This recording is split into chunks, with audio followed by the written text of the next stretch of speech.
Welcome to all. Myself Dr. Neha Desai, Assistant Professor in Department of Chemistry, RBNB College, Sri Rampur. Today we will begin with the new topic from HPLC methods, that is ion chromatography. So what are the points that we are going to discuss under this? So the syllabus for ion chromatography is, first we will begin with the principle.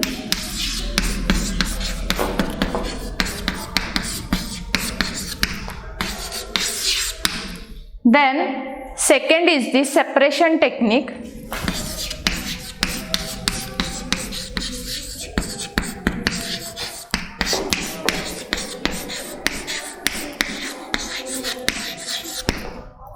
Then third one is the phase system.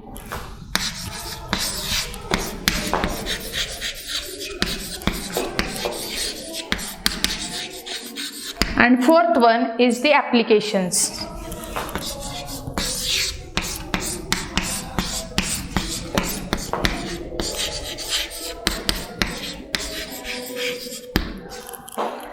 So we have to first see the principle, then separation technique, then phase system, and finally the application. So we will begin with the first point, that is principle. So ion chromatography, it is considered as the special technique which was developed mainly for the separation of the inorganic ions and the organic acids. So basically this technique, it was invented or specially discovered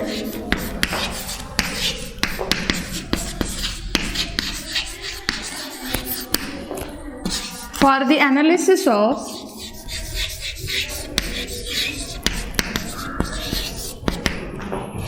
inorganic ions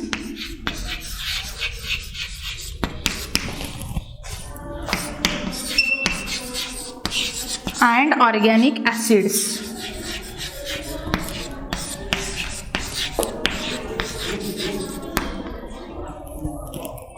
So in this ion chromatography technique, we have to first control the eluate conductivity. So for that we are monitoring the eluate conductivity in case of ion chromatography.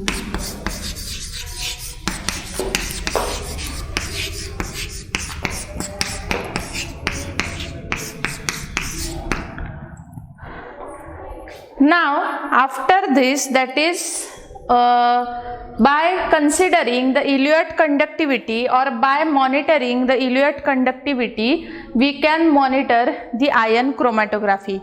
So what are the different types of ions that can be analyzed by using the ion chromatography?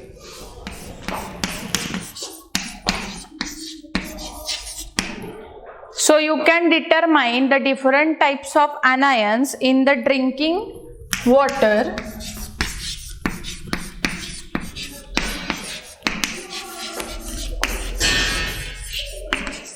as well as different processes of filtration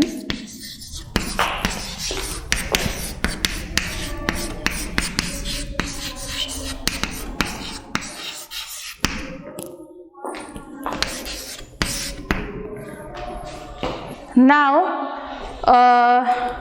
you can analyze what are the different types of anions you can analyze in drinking water by using the ion chromatography. The first one is the chloride, then second one is the nitrate, then after that it is the sulfate,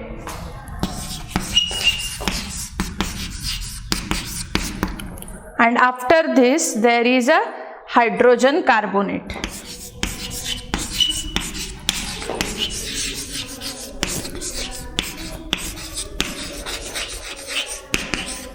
So these are the different types of anions which can be analyzed by using ion chromatography. Then along with this technique is also used to determine the fluoride content in the toothpaste.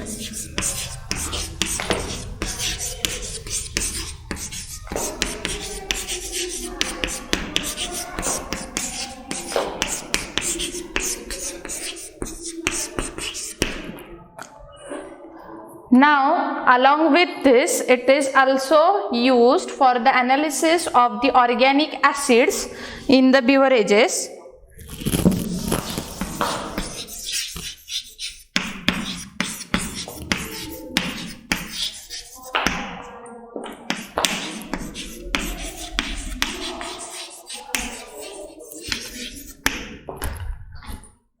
After the organic acids, the next is you can also detect the nitrate in vegetables.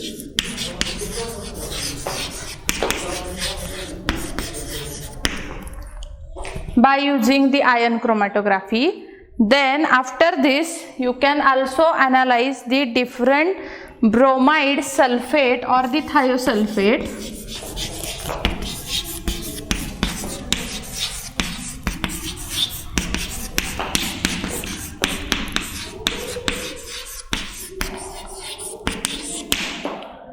Using the ion chromatography. Now the stationary phase which are used for the ion chromatography, they have the capacity more than the if you compare the exchange capacity of the cation exchanger and the anion exchanger. So the ion exchange capacity of the columns which are used in the ion chromatography, it is lower than the columns which are used in ion exchange type of a chromatography. So as far as the capacity is concerned, these types of ion exchanger, they are having a lower ion exchange capacity as compared to the columns which are used in the ion exchange chromatography. Now, after studying about this principle, the next point of interest is the suppression technique.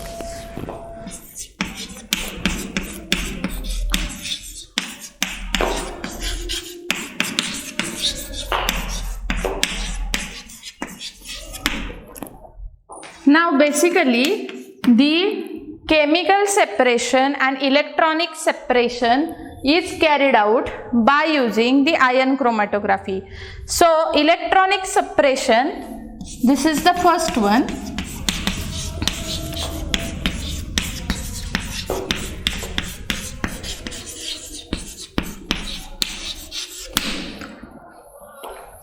So the electronic separation is possible if the eluent is properly chosen and it is having a extra low conductivity.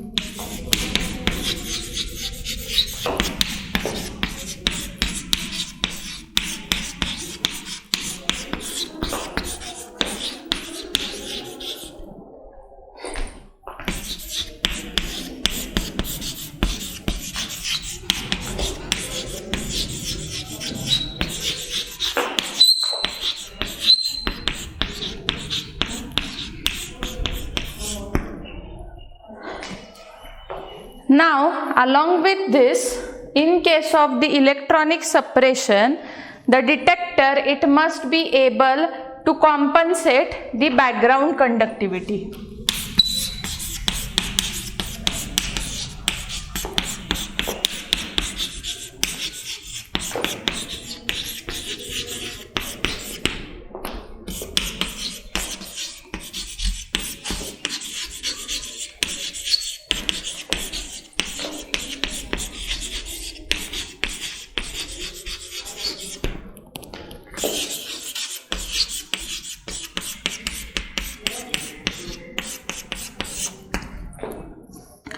So this is regarding the first category, that is the electronic separation. Now along with the electronic separation, the next thing is the chemical separation. So chemical separation, it works on the principle of the chemical elimination of the buffer solution. So the next category is the chemical separation.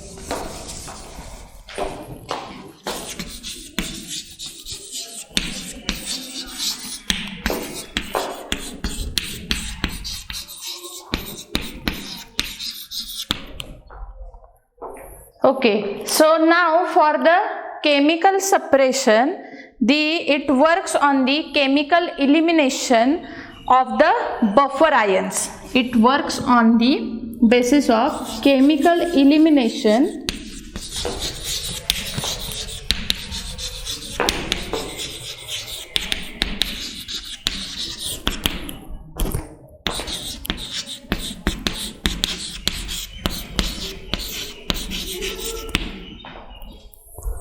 So for the chemical elimination of the buffer ions means what?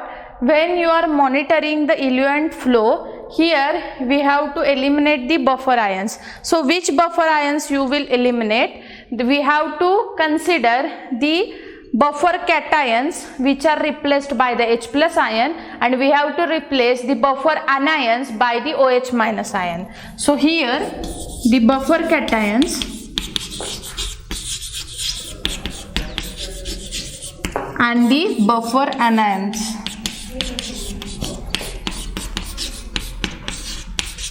Buffer cations, they are replaced by H plus ions, and buffer anions, they are replaced by the OH minus ion in the chemical separation technique. Now, after studying the electrical separation and the chemical separation, along with it, the suppressor column which is used in the ion chromatography, it must be regenerated by using the appropriate buffer solution. So this is also the important thing, that is after the process of chemical separation is completed, you have to regenerate the column. So here regeneration of a column is also an important step. Here the regeneration is done by using the appropriate buffer solution. So after the process of regeneration, again the the column used in the ion chromatography is easily available for the further analysis. So for this, for the anionic analysis and for the cationic analysis,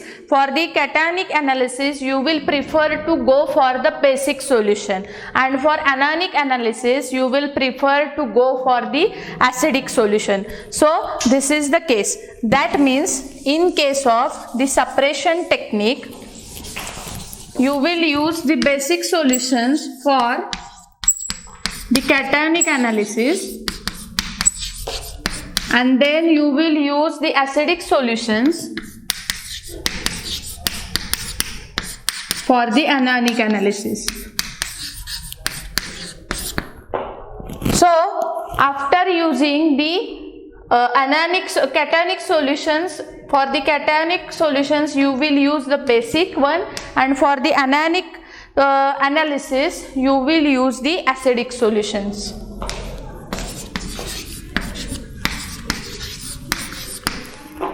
So this is all about the separation technique. Mainly two types of separation are there. One is the electronic separation, the another one is the chemical separation. In electronic separation, you have to control over the conductivity of a solution, and in case of the chemical separation, you have to replace the cation as well as the anion by using the H plus and the OH minus ions. And these two columns, if you are going to analyze the cationic substances, you will regenerate it by using a basic solution, and if you are going to analyze the anionic solution, then you will regenerate it by using the acidic solution. So this is about the second point, that is the separation technique. Now the third one is about the phase system.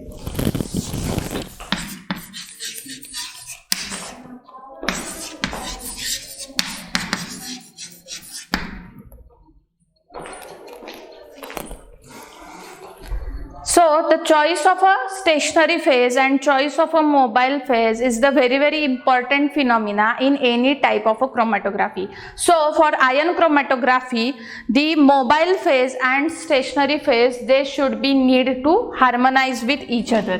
So the mobile phase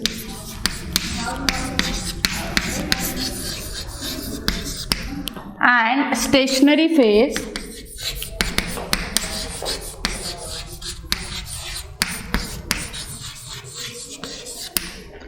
these two phases should be in harmony with each other, so that you can carry out the experiment by using the ion chromatography. So for that, the typical eluents which are used for the electronic separation, they are diluted with a phthalic acid or a benzoic acid, or perhaps they are containing a very low amount of the acetate or a methanol. So you have to properly monitor the eluent flow, as well as you have to properly select the mobile phase. At the same time, the mobile phase that you are using, it must be having a highest purity. So purity also plays a very important role in case of the phase system. So the mobile phase that you are using, it should be having a high purity. Then after this, in case of a phase system, you can go for the analysis of the carbonate or sodium hydroxide or the potassium hydroxide. They are used as a mobile phases with the with water. So potassium hydroxide or sodium hydroxide, these substances, they are used, or the carbonates, all these substances, they are used in combination with the water, and all the impurities associated with it, they should be removed before the actual use. So this is about the use of a mobile phase.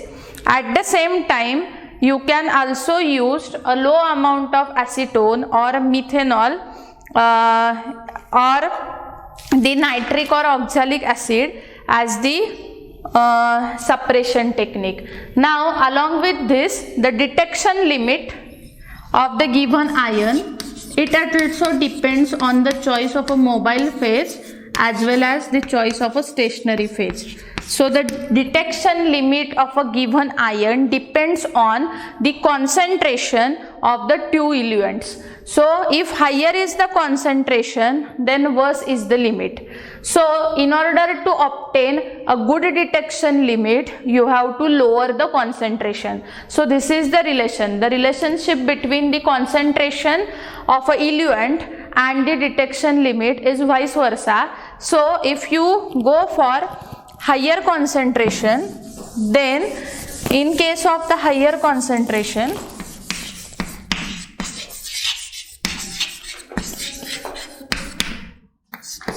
lower is the limit of detection, and in case of a lower concentration, higher is the limit of detection. So this is the case. Along with the purity of the mobile phase, you have to also consider the detection limit of the eluent, and you have to at the same time consider about the concentration of the eluent. Okay, now whether you are using the carbonate as a mobile phase or whether you are using the hydroxide as a mobile phase, depending on them, the system peaks are observed in case of chromatography. So depending on this, the material which is used for the anion separation and the material which is used for the cation separation, that we will study. So the materials which are using for the preparation of the cation separation and the anion separation, they are as follows. First we will consider about the anion exchanger. That is, if you want to do the separation of the anions,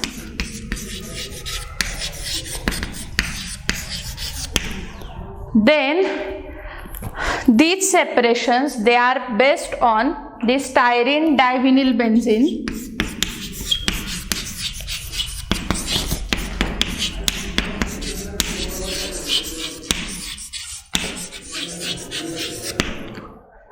then along with that polyvinyl alcohol,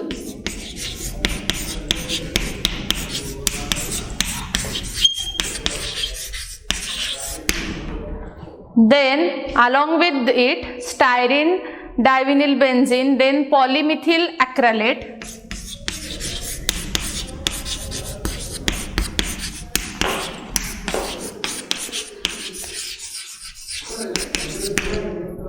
so these are the substances used for the anion separation. Then after this, our next point of interest is what about the cation exchanger. So for cation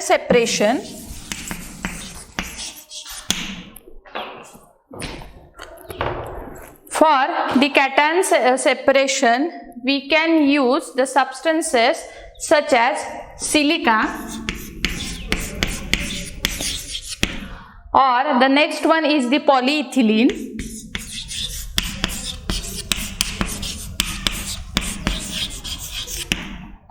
or the next one is polybutadiene malic acid.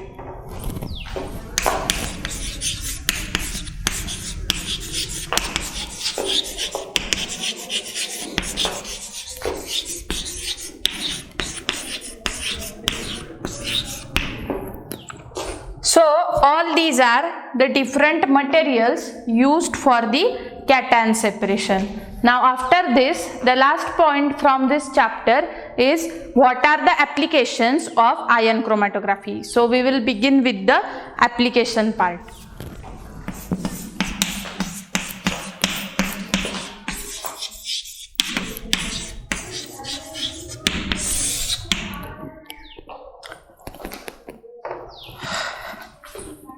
So this ion chromatography is most widely used in argentation ion chromatography.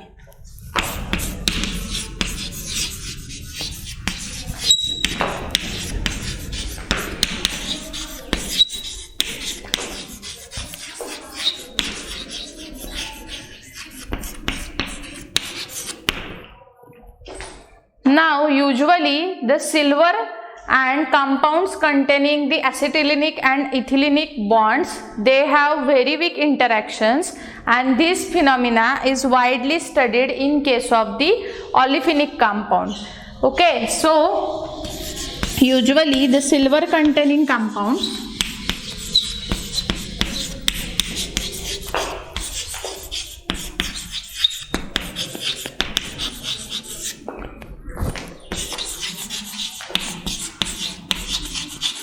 they can be analyzed by using the ion chromatography. Now after using this, the next is the another clinical application of ion chromatography is the rapid exchange chromatography technique.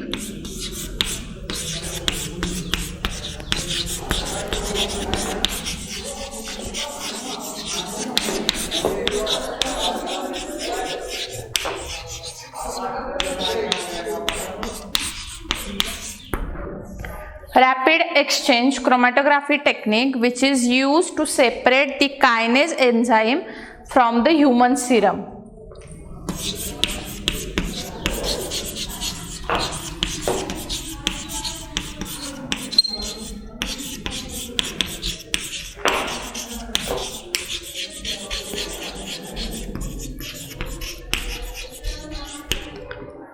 Now after doing the analysis of the kinase enzyme, the next is the CKMM and CKMB. These isoenzymes, they can be also separated and analyzed by using the ion chromatography.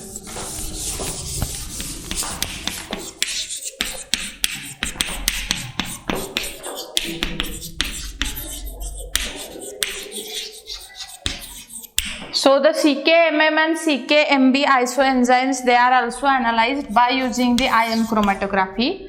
Now after this, all the results that are obtained, they are having a high accuracy and precision by using the ion chromatography.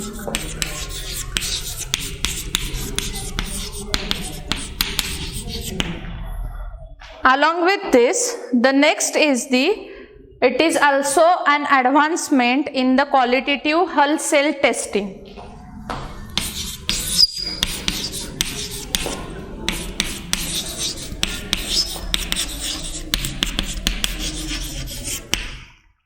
And it is also having a best method for the analysis of the cationic as well as the anionic species.